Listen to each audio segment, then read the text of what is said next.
I'll open up for a change. I'll do the countdown then. Very big. Oh, just wait. G'day, welcome along. My name's Daryl. Do the countdown again.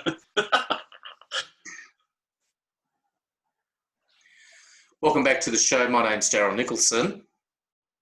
And I'm Ben Apsey, so a little bit of a backwards intro to this one. So it is, mate. So the reason for the catch up tonight, and we've just today is Wednesday the 20th of May, and we've just done the Chamber of Commerce virtual presentation, which Dusk Business at Dusk. So I thought it was quite good the way they did it. The only thing that was missing, mate, was the networking together and having a beverage, but apart from that, it was very well presented.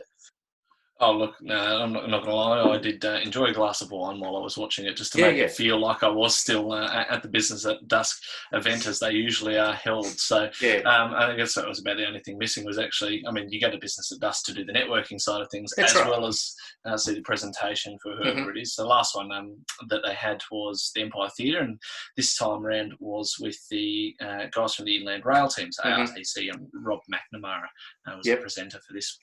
Yeah, well, I'm going to say cheers. I think Todd and the team of the Chamber did quite a good job, and from the opening to the closing, and a bit of banter between them all and saying this is recorded, but, you know, they were a bit of fun, but in all seriousness, this is going to be a great project.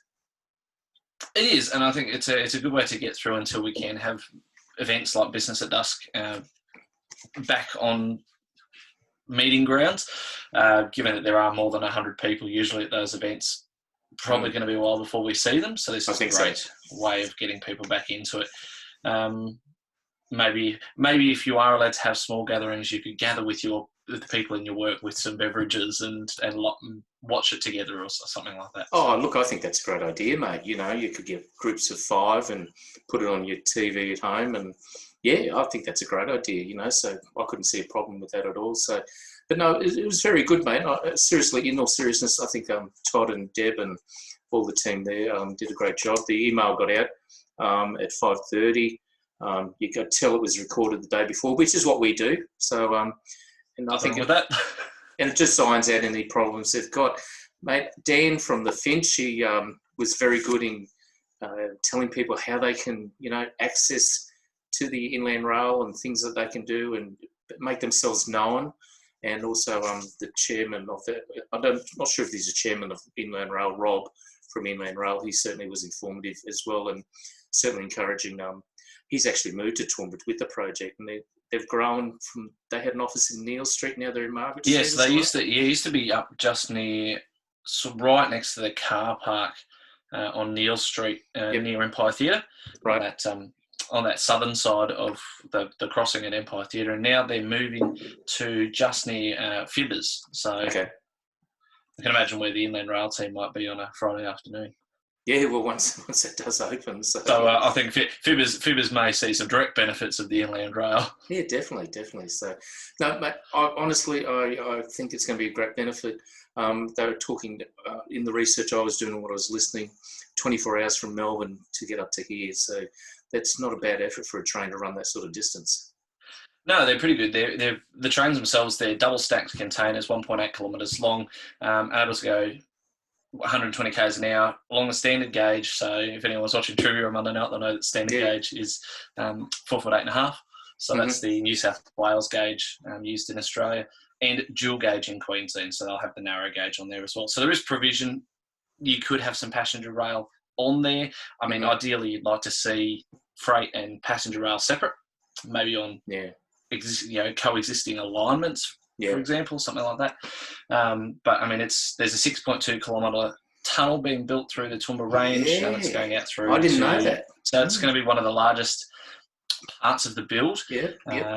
Huge cash injection, and most of that tunnel itself is going to be public-private partnership. So there's provision there for potentially people like Wagner's, McNabb Building, Hutchison's, Nexus, who built the second range crossing, although after their efforts with the bridge, do we want them doing a tunnel for trains? But, it's one of those things, good engineering, if it's done right the first time, we shouldn't have any issues. So Yeah, definitely, mate. Definitely. No, I thought it was quite interesting, the whole presentation, and I certainly learned a lot out of it today.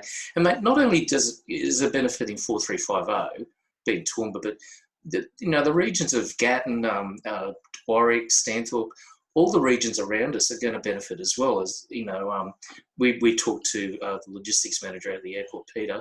It will provide something for everyone. I know the mayor of Gatton was a little bit annoyed where it was going to run, but the mayor of the Lockie Valley, it's got to go somewhere. It's got to go somewhere, and I can see why there's a lot of farmers out sort of over the Condamine floodplain very annoyed about where it's going and how it's being built. But I said to them during in the lead up to the council election, it needs to be built. The alignment needs to happen for the future of Australia's freight and for the future of Australia's economy. It's been floated since the late 1800s by Sir Henry Parkes. We knew that it was going to get built somewhere. It's about engineering it right the first time and building it right the first time so that it's there for 100 years and it's not going to... It's that sustainable development. It meets the needs of the now without compromising the ability of future generations to meet their needs. Okay, no, mate, you're certainly well traversed in this, and you've got a lot of knowledge, which I do really appreciate. And I can see it's a passionate thing. And with you did apply for a job with them once, didn't you? Oh, look, I'd love to work on it. I think it'd be, it's one of those projects that you'd like to be able to say, when you're getting older, to your kids, I helped build that. It is a nation-building project. I helped build it, and how good would that be? I think with a town planning degree, it would be right up my sort of field. But it's a project that's close to my heart. It goes right through one of our family properties out in Inglewood along the alignment at the moment. So it's something that I've been monitoring closely, but I've been following it for quite some time. I was very happy that it was finally funded by the Turnbull government and the Abbott governments. Subsequently, once the LNP came back into power in Canberra. So yeah, cool, mate. Well, look, maybe Rob might see this video, mate. You might get a job offer and join the team down there in Margaret Street. So you never know. It's one of those things. It's a project I'd love to work on. Yeah. Because I'd love to see it, and I'd like to be part of it being done right the first time. And Rob said that he's moved to this area, and that's something that he said it's in his heart that he's going to be leaving a legacy, and he can talk to his kids and his grandkids about that as well. So it really is an exciting project. So, mate, I think that's about really. I just wanted to say that I think the Chamber has done a great job with the virtual meeting tonight. Well done. I'm looking forward to catching up with Todd on Friday. So today is Wednesday night. We're recording this after the virtual. Yeah, so we're going to have our interview with Todd on Friday, and that is going to be for first thing Monday morning. So keep an eye out for that interview. First thing Monday morning next week. Todd from the Chamber of Commerce. So it was good to see they had some other new members there as well as you and myself. So the Chamber's getting a bit more confidence. And for business owners out there, sole traders, it's not expensive to join the Chamber of Commerce. It's $185 for the 12 months if you're a single operator. So if you are a small business, you want to get your name out there, by all means, contact Todd and Deb, the team down at Chamber of Commerce, and get involved. It's a good way.